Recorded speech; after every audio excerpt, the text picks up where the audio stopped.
sede venha, e quem quiser. Eu, a todo aquele que ouve as palavras da profecia deste livro, testifico se alguém lhes fizer alguma. Vamos responder a questão número 22, de Apocalipse 22.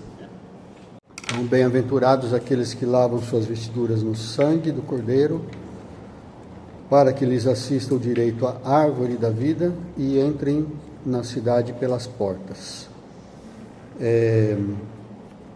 Aqui nesse versículo, esse versículo que gerou essa pergunta é o 14, né? E só para nossa observação, aqui o versículo 14, as palavras no sangue do Cordeiro está entre colchetes, na minha versão aqui, que é a versão revista e atualizada. Então lembra que já foi mencionado que essa edição revista e atualizada, ela utiliza alguns conhecimentos científicos, né, que foram sendo aperfeiçoados aí na tradução da Bíblia, inclusive, né, não só na tradução da Bíblia, mas é uma ciência que se chama, uma técnica científica, né, que se chama crítica textual. O que é crítica textual? Eles receberam um manuscrito, receberam escritos antigos, mas quando você recebe um escrito antigo, como ele já passou por muitas mãos, então você não sabe por onde passou. Então você tem ideia, é claro que a Bíblia sempre foi controlada, né? As cópias sempre foram controladas, sempre foram bem guardadas, né? Porque é um livro sagrado, né? Um livro sagrado não é um livro qualquer. Mas, mesmo assim, passou por muitas mãos, e você sabe que as mãos dos homens são mãos que erram. Então, a crítica textual faz, além de fazer isso com livros comuns, né? Com livros escritos antigos comuns, por exemplo, de Sócrates. Não sei se Sócrates escreveu, acho que foi o Aristóteles, né? Que é o discípulo dele que escreveu sobre ele, né? Mas escritos do Aristóteles, do Platão, são todos livros antigos, né? Do Herodes não, é o Heródoto, né? Heródoto e então, todas essas histórias antigas que a gente conhece, mitologia grega, né? Tudo isso passa por esse crivo da ciência que se chama crítica textual. Então a Bíblia também passou por isso.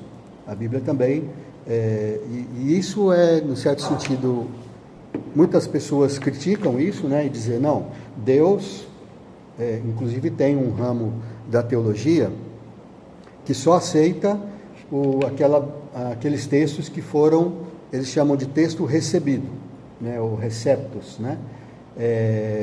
Então, quando você lê, por exemplo, a versão da Bíblia Almeida, Corrigida e Fiel, essa Bíblia ela só aceita o texto recebido, ou seja, aquilo que foi passado de geração em geração, né, porque a argumentação é que Deus ele não ia permitir que isso fosse mudado. E agora, né, com mesmo que nós temos essa tecnologia hoje, que nós temos a arqueologia, nós temos condições de ler até, por exemplo, rolos que não dá nem para abrir de tão grudados que eles estão, mas consegue, através de um raio laser e inteligência artificial, ler o que está escrito lá. Então, com toda essa técnica, por que não utilizar isso para verificar se o texto que nós recebemos da Bíblia realmente é o texto fiel ao original? Porque o original mesmo nós não temos, né? O original que Moisés escreveu, até que os apóstolos escreveram, que foram os últimos, né? Esse, por exemplo, que nós estamos lendo, Apocalipse, foi o penúltimo livro da Bíblia, né? O último foi o João, o Evangelho de João. Mas esse foi o penúltimo. Então foi escrito mais ou menos no ano de 90 depois de Cristo.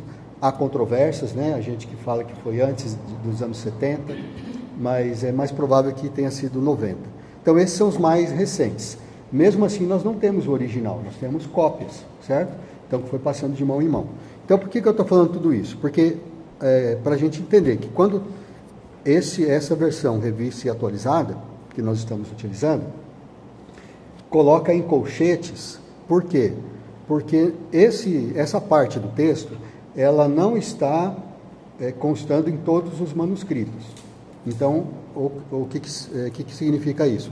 Que há uma dúvida se realmente isso faz parte da Bíblia ou não. Só que eles, por exemplo, nós acabamos de ler aqui, né, que a gente não pode tirar nada da palavra de Deus e não pode acrescentar nada. Então fica num dilema, né? O que nós vamos fazer? Nós vamos tirar?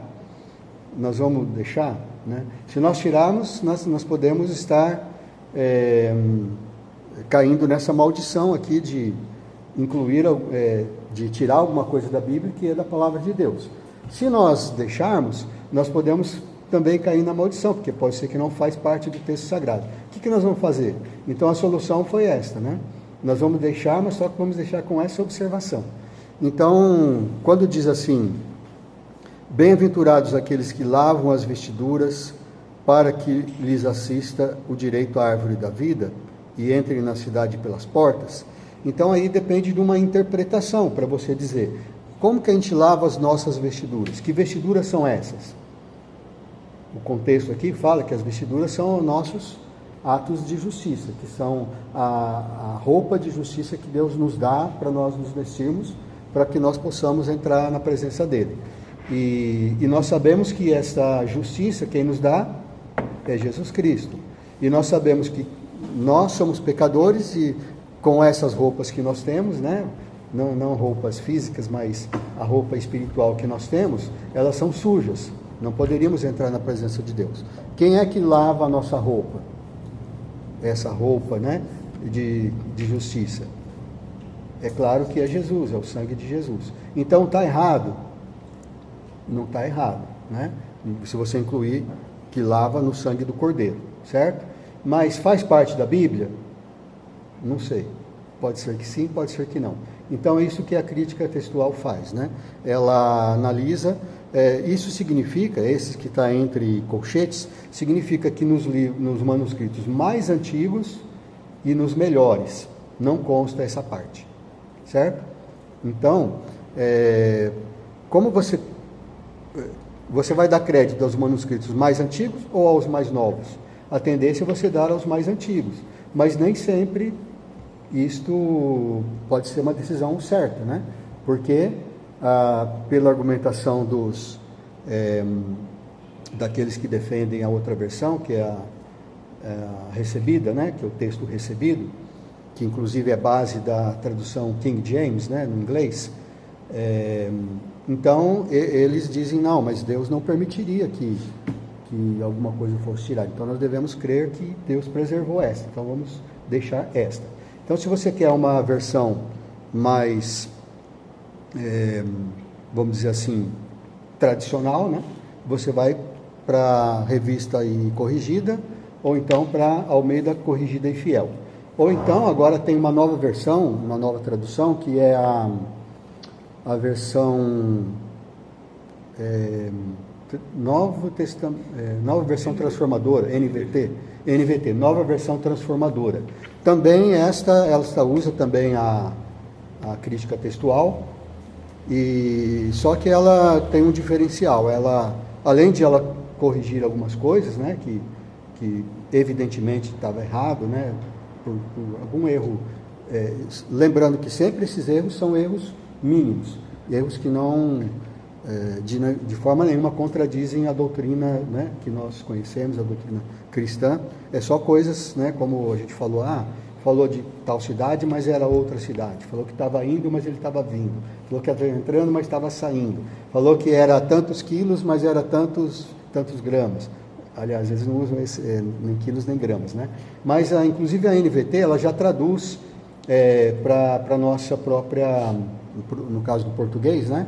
Para a nossa própria maneira de entender. Quando fala, por exemplo, em vez de falar côvados, ela já faz o cálculo em metros, né? E fala tantos metros, tantos centímetros, tantos quilômetros, né? Então não usa mais aquilo lá. E ela também tem as observações, então, em cada lugar desse, cada lugar onde há dúvida sobre como que deve ser traduzido, então eles colocam lá uma observação. Então essa tradução também é boa nesse sentido, né? Ela é muito mais confiável nesse sentido, porque você é que é o juiz, você é que vai decidir se você acha que aquilo deve ser incluído ou não, mas eles dão lá todos os argumentos porque eles acham que é desse jeito, né? E por que não? É o mesmo que fez o Jerônimo. O Jerônimo, São Jerônimo, para os católicos, o que ele fez? Ele viveu mais ou menos na época do Santo Agostinho, nos anos 300 e pouco. O que ele fez? Ele estava muito mais próximo dos manuscritos originais, mas eu acho que ele não teve acesso aos originais também, ele só teve acesso a cópias, né? Então, o que ele fez? Ele traduziu a Bíblia do original hebraico, do que eles tinham lá em hebraico, né? E da Septuaginta, eu não sei se ele usou a Septuaginta só. A Septuaginta já é uma tradução do hebraico para o grego. A famosa Septuaginta, inclusive Paulo, a gente descobriu através da crítica textual que Paulo usava esta versão da Bíblia. Quando Paulo faz citações, ele fala, em tal lugar está escrito isso e aquilo, ele cita literalmente do jeito que foi traduzido na Septuaginta. Então a gente acha que a Septuaginta é confiável por isso, porque está na própria Bíblia, né? Então a Septuaginta o que é? Se chama Septuaginta por causa do número 70, porque foram 70 homens, 70 eruditos que foram contratados pelo imperador para poder traduzir a Bíblia do hebraico para o grego. Então é o Antigo Testamento traduzido do hebraico para o grego. Então não foram quaisquer pessoas, né, que fizeram isso, então é mais confiável. Então o que Jerônimo fez? Ele traduziu da Septuaginta, e não sei se ele também teve acesso à versão hebraica, e o Novo Testamento do grego, né, que estava todo em grego, ele traduziu, tudo isso ele traduziu para o latim. Então é a famosa Vulgata. Se você já ouviu falar da Vulgata, é a tradução, é a Bíblia traduzida para o latim. E o que Jerônimo fazia? Ele fazia uma observação no rodapé. Ele falava, olha, isso aqui está escrito em hebraico, assim, assim, assim, mas em outros textos, porque ele tinha acesso a vários manuscritos, né? Mas em outros manuscritos está escrito assim, assim, assim. Então, né, mais ou menos ele dizia, eu não tenho certeza, mas eu estou colocando aqui para, né, vocês saberem tudo isso. E quando ele traduz aqueles livros que nós chamamos de apócrifos, que hoje estão incluídos na Bíblia Católica, que são aqueles que são o livro de Enoque eu não sei se está, Macabeus,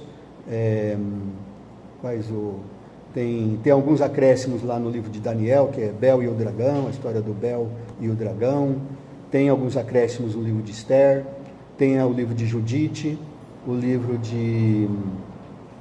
tem um outro nome lá que eu esqueci, mas esses livros ele traduziu também.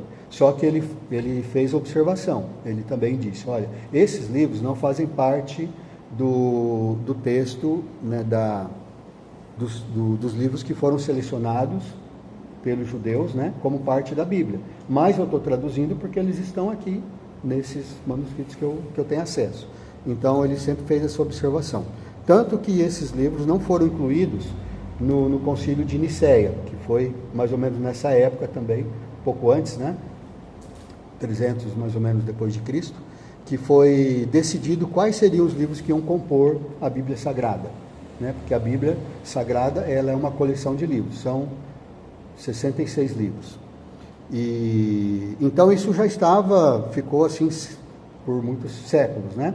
Só em 1500 e alguma coisa, né, depois da Reforma, ou seja, na Contra-Reforma, é que um concílio da Igreja Católica resolveu incluir aqueles livros que o Jerônimo traduziu na Bíblia, certo? Então, isso tudo é para nosso julgamento. Então, o que você acha? Esses livros deveriam fazer parte da Bíblia ou não? Se você quiser pegar uma Bíblia que os católicos utilizam, né, uma tradução oficial da Igreja Católica, e ler esses livros, você vai, então, julgar mas nós vamos julgar a Deus, né? E saber se Deus... Não, né? Mas Deus nos deu inteligência, né? Deus nos deu inteligência, Deus nos deu a ciência, Deus nos deu todas essas coisas. Então, tudo isso estou falando por causa desses colchetezinhos aqui, né? Então, para você saber, você vai encontrar isso em vários lugares na Bíblia, aqui na tradução Revista Atualizada, é por esse motivo. Mas quando ele fala cordeiro, na minha... Claro que a gente só pode lavar as nossas vestiduras no sangue do cordeiro, então não está errado isso. A dúvida é se isso estava escrito aqui ou não. Então, o que pode ter acontecido? Por exemplo, que um escriba, né, porque os escribas aqui iam passando, e os escribas eles entendiam, né? Então, quando ele foi traduzir essa parte, ele pode ter feito uma observação ali, né? Ele pode ter colocado, por exemplo, entre parênteses, entre colchetes, pode ter colocado no rodapé, pode ter colocado uma estrelinha ali, colocou no sangue do cordeiro. E aí quem foi copiar depois, pegou e já incluiu isso na Bíblia. É a mesma coisa, por exemplo, nós temos aqui na nossa Bíblia, se você pegar aqui, você vai ver esse parágrafo que nós estamos lendo, tem um título aqui, né? As admoestações e as promessas finais, está escrito aqui na minha Bíblia, certo? Isso aqui é parte do texto sagrado? Não, a gente sabe. Por que não? Porque está escrito em letra diferente, está escrito em negrito, né? E a gente sabe que isso aqui foi incluído só para nos ajudar. Essas referências que tem aqui embaixo, todas essas aqui, esses números, né? É do texto sagrado? Não, né? O texto sagrado não tinha isso. Mas aqui está para nos auxiliar. Só que, vamos supor que alguém pega essa Bíblia aqui, daqui a 2000 anos, essa Bíblia aqui, eu vou morrer, essa Bíblia vai ficar lá na minha casa vai ser enterrada pela poeira, né? E vai ficar lá, vai acumulando poeira. Vai ficar lá, né? Daqui a 2000 anos vai lá um arqueólogo e acha essa Bíblia, né? Aí ele vê tudo isso aqui, né? Aí ele pega, ele fala, aqui é o livro sagrado. Aí ele vê minhas anotações, meu telefone tá aqui, né? Meu e-mail, né? Aí ele vai pensar que isso aqui faz parte do texto sagrado e vai incluir, entendeu? Então, mais ou menos isso, né? Só que, é claro, não é isso, esse exemplo que eu dei é bem bobinho, né? Mas faz sentido, né? Então, muitas coisas que poderiam estar no rodapé, quando for copiar, né? Ele pode ter copiado assim. Então, esse é uma explicação. Mas o milagre é que a Bíblia, mesmo com tudo isso, mesmo com todas essas possibilidades de erros humanos, a Bíblia chegou até nós praticamente intacta. Não tem nenhum livro no mundo, né, que tenha esse privilégio, né, de ter chegado, né, tão antigo quanto a Bíblia. A Bíblia, você sabe que isso que nós temos nas mãos é o livro mais antigo do mundo, né? Não tem nenhum livro mais antigo do que esse, certo? Esse livro aqui, ele começou a ser escrito em 1600, mais ou menos, antes de Cristo. A minha mãe se bem que ela não é tão antiga, né? Mas ele começou a ser escrito 1600 antes de Cristo e terminou em 100, mais ou menos, 90 depois de Cristo. Então, é o livro mais antigo. Tem algum livro mais antigo que esse que você pode ter na mão assim? Não tem, né? Não existe.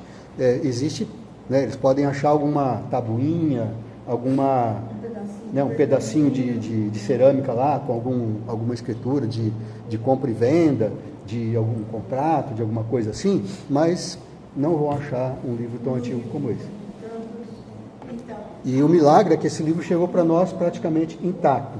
E as cópias mais antigas que nós temos, quando vai comparar com o que nós temos hoje, é fiel, não teve modificação, a não ser esses pequenos erros, né, que sempre passando pela mão do homem. Então esse que é o milagre que Deus preservou a Bíblia para nós até hoje, de forma intacta. Quem ficará fora da cidade santa, de acordo com o versículo 15? Fora feijão os cães, os feiticeiros, os impuros, os assassinos, os idólatras e todo aquele que ama e pratica a mentira. Isso. Então é interessante, né, que entre os feiticeiros, os impuros, os assassinos, os idólatras, também estão os mentirosos, né? Os mentirosos que se cuidem, né? Os cachorros na Bíblia, provavelmente aqui não está falando literalmente dos cachorros, né? Porque, é claro, eu acho que não vai ter animais lá, né? Mas Se tivesse cachorro, o cachorro, coitadinho, ele poderia entrar, né? Ele não tem pecado. Ele fala, Hoje, se você fala assim, você é um homem ou é um rato? Né? O que você está querendo dizer? Se você for um rato, quer dizer que você não é um homem de verdade, você é um homem, né, que é covarde, um homem que foge. Você fala assim, quando ele fala assim, até muitas pessoas quando vão falar de Satanás, eles falam assim, o cão, não é assim que eles falam? Vai para o cão que te carregue, né? Sei lá, mais ou menos isso que eles falam, né? Eles chamam o cão. Por que a gente fala isso? Porque quando a gente está... você é burro, né? A gente fala, você é burro, você é um jumento, né? Quer dizer que a pessoa não é inteligente. Associa a algum animal. Então é provavelmente isso que está sendo dito aqui. Com certeza, né? Não é literalmente. Quando a pessoa também faz uma coisa errada, nossa, ele agiu como um cão. É. Ele falou dessa forma, né? Isso. Agora tem uma coisa interessante que a gente pode comparar. Quando Jesus ele está lá na Síria, né? No Líbano, na verdade, hoje que é o Líbano ali, né? Ele está andando lá pelo Líbano. E uma mulher vai atrás dele, né? Uma mulher que era descendente de cananeus, ela era sírio-fenícia, né? Ela vai atrás dele pedindo para ele curar a filha dela que está endemoniada, né? Que está na cama, está muito enferma, e ela pede para ele curar. E ele não dá bola para ela, não dá atenção, e ele vai continuando, e ela vai insistindo. Aí quando Jesus, as pessoas falam, olha, faz alguma coisa, porque ela está vindo atrás de nós aí, está, né, insistindo. Aí Jesus para, olha para ela e diz, olha, eu não posso pegar o pão das criancinhas e dar para os cães. Então o que ele está dizendo quando ele fala isso para ela? Ele está comparando ela com cães, certo? Com cachorros. Então, para os judeus, eles entendiam isso, porque para eles, os gentios, né, ou seja, aqueles que não eram, não faziam parte da sua religião, nem da sua nação, eles eram como cães, eles não eram para eles como humanos, né? Eles eram como cães. Então, nesse sentido, Jesus falou isso para ela, ele falou como um judeu, como um verdadeiro judeu, né? Mas ele falou isso de propósito. É claro que Jesus não tinha a intenção de ofendê-la, né? Mas ele ofendeu, mas ele ofendeu por um propósito, para ver a reação dela, né? Eu acho que foi isso, né? Porque a gente vê o que aconteceu depois, né? Quando ela se humilha e fala, sim, Senhor, mas só que os cães, eles ficam embaixo da mesa, e quando as pessoas, né, a família está comendo, os filhinhos estão comendo, caem as migalhas no chão e os cãezinhos comem as migalhas, né? Ela fala desse jeito. E aí Jesus fala, mulher, grande é a tua fé, pode ir para casa que sua filha já está curada. Então ele fez um grande milagre. Então ele estava testando a fé daquela mulher, né? Humilhando-a assim como os judeus a humilham, né? A humilhavam. Então cães, né? Quando João fala cães, né? Ele provavelmente está se referindo a isso também. Que seriam os cães? São aqueles que não são filhos de Deus, aqueles que não estão andando, que não foram salvos, né? Que não estão escritos no livro da vida. Todo tipo de gente que é a escória da sociedade, costuma dizer assim, né? Os marginais, né? Aqueles que praticam os crimes, que praticam o pecado.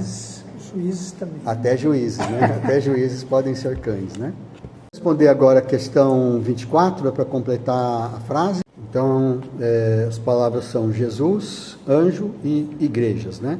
Então, eu, Jesus, enviei o meu anjo para vos testificar essas coisas às igrejas. Então, aqui está declarando, né, no finalzinho do livro aqui, está declarando quem é o que mandou escrever esse livro, que é o próprio Jesus, que enviou o seu anjo. E para quê? Era para testificar às igrejas, era para que as igrejas ficassem sabendo de tudo que aconteceu, de tudo que estava acontecendo e das coisas que iriam acontecer depois dessas, assim como ele falou lá no começo do livro de Apocalipse. Agora a questão número 25, sou a raiz e a geração de Davi, a brilhante estrela da manhã. Então quem é a estrela da manhã? É Jesus, né? Lá em Ezequiel capítulo 28, ele fala que parece que ele está se referindo a Satanás, provavelmente, né? Ele está se referindo a Satanás, e ele fala também que ele era uma brilhante estrela da manhã, né? Ele queria se colocar no lugar de Deus, né? Ele era realmente um anjo muito importante, um querubim da guarda, né? Que Deus exaltou, mas ele quis se exaltar acima de Deus. Então a verdadeira estrela da manhã é Jesus, né? Qualquer outro que queira se colocar no lugar de Jesus é impostor, como ele falou, né? Eu sou o pastor das ovelhas. Todo aquele que entra e sai, eu sou a porta, ele também diz, né? Aquele que entra e sai por mim, esse entrará, sairá e achará passagem. Todo aquele que vem em meu nome, dizendo que sou eu, ele é um impostor, né? Então, Jesus que é a verdadeira estrela da manhã. E uma coisa interessante aqui é que ele diz, eu sou a raiz e a geração de Davi. O que significa isso? Quando a gente compara isso com uma planta, a raiz é a origem da planta, não é? A raiz é que faz a planta crescer, né? Que dá alimento para a planta. Então ele é a raiz de Davi, ou seja, ele veio antes de Davi, certo? Para ser raiz ele tem que ter vindo antes de Davi. E eu sou a geração de Davi. Então, ao mesmo tempo, ele é gerado por Davi. Certo? Como que isso é possível? Só é possível para Deus, né? Ele é ao mesmo tempo Deus e ao mesmo tempo um ser humano que foi gerado por Davi. Então, quando Jesus nasceu, quando Jesus falou para Maria que ela ia ter um filho que ia ser gerado pelo Espírito Santo, então já estava mostrando que Jesus, ele tem essas duas naturezas, né? Quem é o Pai é Deus, né? Porque ele foi gerado pelo Espírito Santo. O pai adotivo foi José, né? Mas o pai mesmo que gerou foi Deus. E quem é a mãe? A mãe é Maria. E Maria é um ser humano. E a Maria é descendente de Davi. Tanto José quanto Maria é descendente de Davi. Então Jesus é descendente de Davi, tanto por direito, né?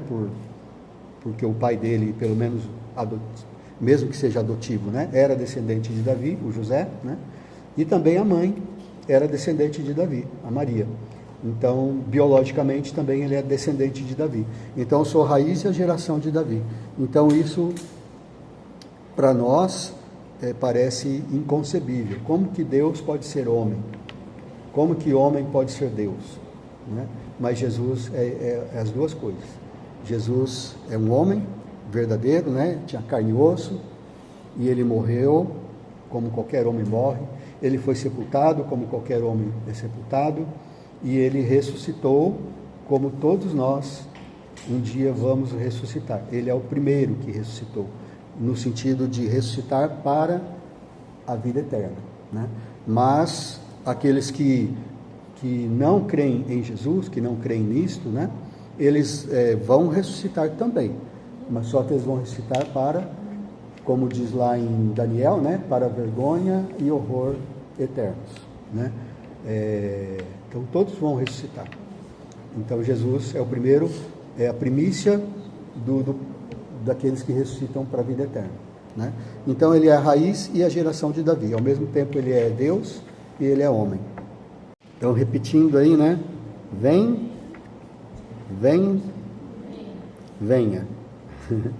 Então venha.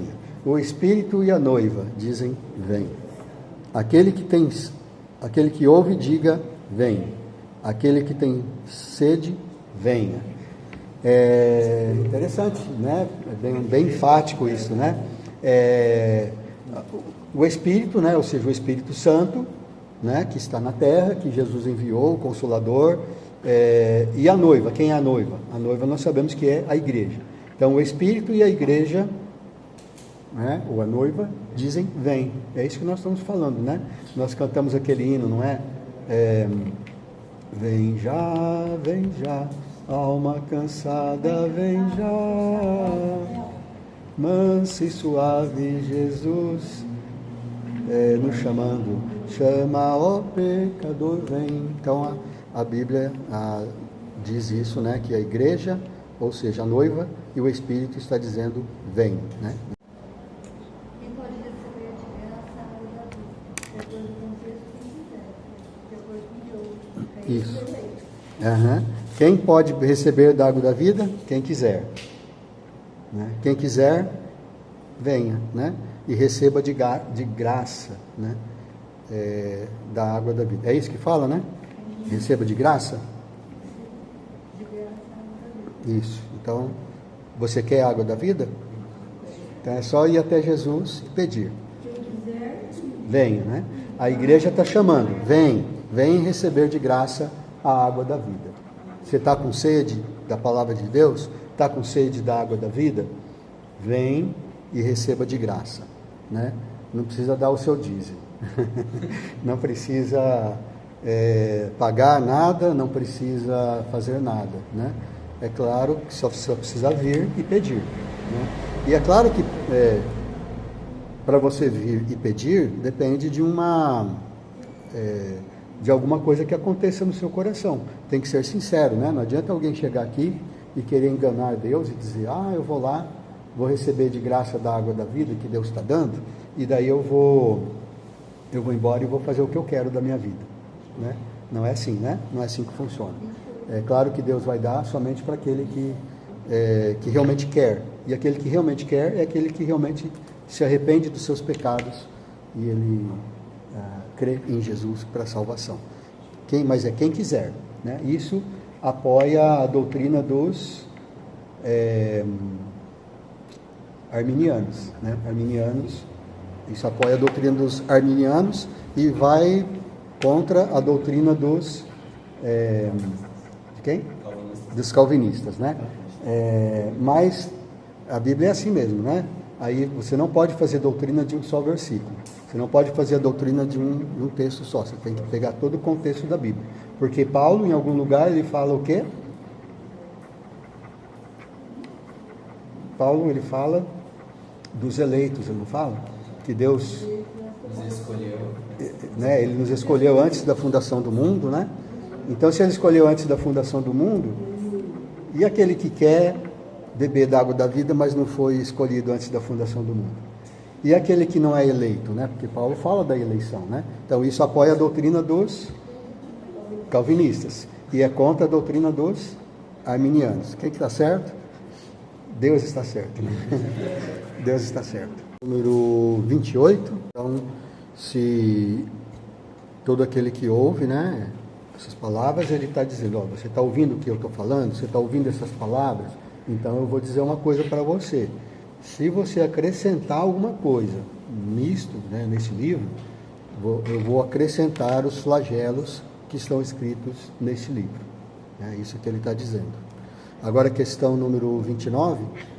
Então, se alguém acrescentar, ele vai acrescentar os flagelos. Se alguém tirar, ele também vai tirar a parte da árvore da vida. Ele não vai permitir que ele tenha acesso à árvore da vida, ou seja, ele vai ficar fora do convívio ali de Deus.